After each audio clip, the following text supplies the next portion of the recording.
हो गया खरी हो हमर यार मनावा तो एक बेर बात कर लगे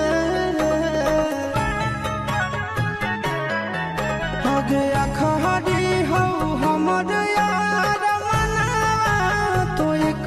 बेर बात कर लगे